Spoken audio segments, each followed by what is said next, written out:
ওম জয় জুবিন্দা। পোনপ্ৰথমে আপোনালোকক NMP যোগা চেনেললৈ স্বাগতম জনালোঁ।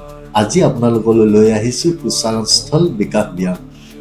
আপোনালোকৰ ঘৰত যদি 5 বছৰৰ পৰা 10 বছৰ ল'ৰা ছোৱালী আছে তেনেহ'লে এই ব্যায়ামটো আপোনালোকে সুন্দৰকৈ কৰাব পাৰিব।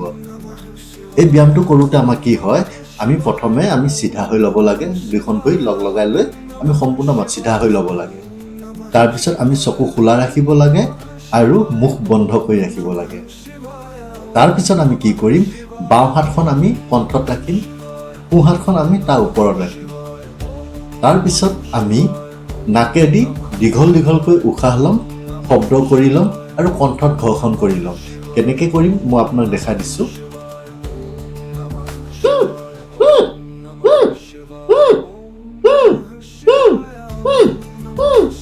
এনেকৈ আমি 20ৰ পৰা 25 বাৰ এটা ৰাউণ্ডত কৰিম।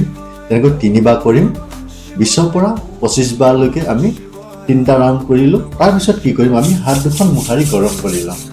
হাত দুখন মোহাৰি গৰম কৰি লৈ আমি ডিঙিটো মালিচ কৰি ল'ম।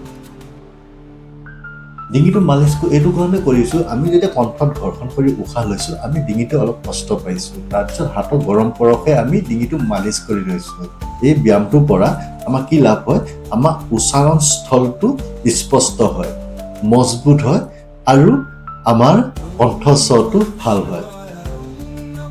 আশা কৰোঁ আজি ভিডিঅ'টোৱে আপোনালোকক উপকৃত কৰিছে। 5 বছৰৰ পৰা 10 বছৰ ভিতৰৰ সৰু ল'ৰা ছোৱালী আছে, সিহঁতক যাতে এই ব্যায়ামকেইটা সুন্দৰভাৱে আপোনালোকে কৰায় তাৰ বাবে আপোনালোকক অনুৰোধ জনাইছোঁ। আৰু যদি কিবা অধিক জানিবলগীয়া আছে তেনেহ'লে মোৰ চেনেলটো ছাবস্ক্ৰাইব কৰি ল'ব। সুধিবলগীয়া থাকিলে কমেণ্ট কৰি মোক সুধিব পাৰিব।